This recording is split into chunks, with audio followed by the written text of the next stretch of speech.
Tout cet été, nous explorons le Grand Est en surface, mais en sous-sol aussi.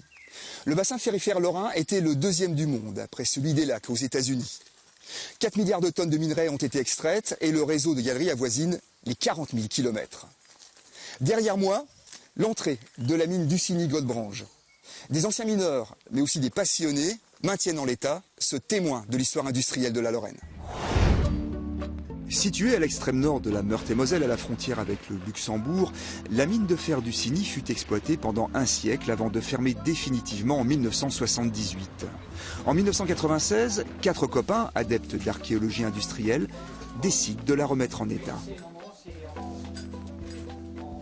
On a trouvé beaucoup de matériel encore, ça veut dire beaucoup de loks, on a trouvé des wagonnets, on a trouvé beaucoup de choses encore ici. Plus parce qu'on peut rouler encore avec le train ici maintenant. On a un petit train pour rouler. Et ça, c'est bien pour venir ici. À un moment à l'autre, ça va tomber. Ici, là, on voit bien. Ouais.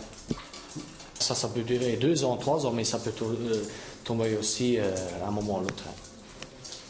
Ça, on ne peut jamais dire en avance. Mais en tout cas, c'est dangereux. Ça.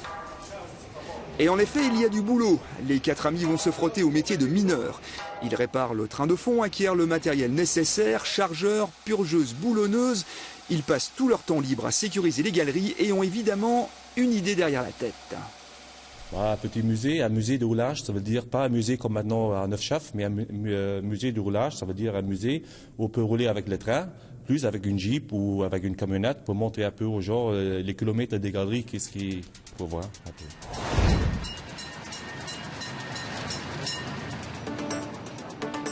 Bruno, vous êtes président de l'association.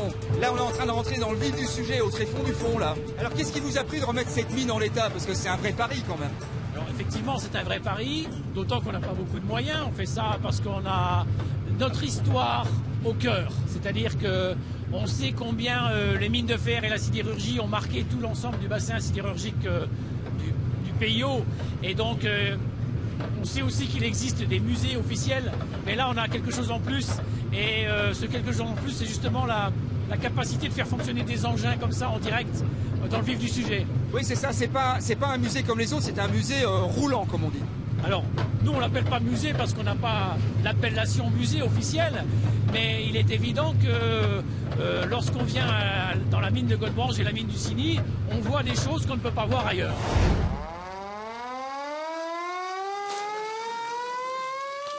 C'est une simulation. Effectivement, on peut juste faire comme si. Donc, on a des pétards un peu plus importants. On a des pétards qu'on fait exploser. Et on veut donner quand même aux gens un peu l'impression de ce que c'était un coup de mine. Bon ben, tous aux abris, hein. 38 ans après sa fermeture, grâce au travail acharné des bénévoles, l'ancienne mine de fer a repris du service. Le site ouvre quelques week-ends par an sur réservation. En 2015, 800 visiteurs ont pu vivre 30 mètres sous terre l'ambiance de travail du mineur de fond. Ça fait bizarre de voir comment les gens ils ont travaillé dans des conditions incroyables comme ça. Vraiment, ça donne un chair de poule, quoi, un peu. Maintenir les 2 kilomètres de galerie en état demande une présence continuelle. Le noyau dur des bénévoles de l'association en a fait plus qu'un deuxième métier, presque un sacerdoce. Et pour moi, c'est, disons, un deuxième travail après mon boulot. Et j'aime bien faire ça.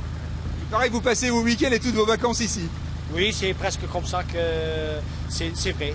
C'est vrai. Et votre femme, elle dit rien? J'ai une bonne femme, alors ça va.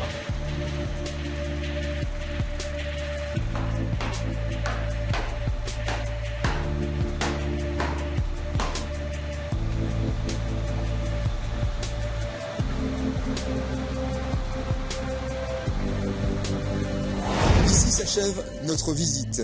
Mais la mine, ce n'était pas simplement du matériel et du fer, c'était avant tout des hommes.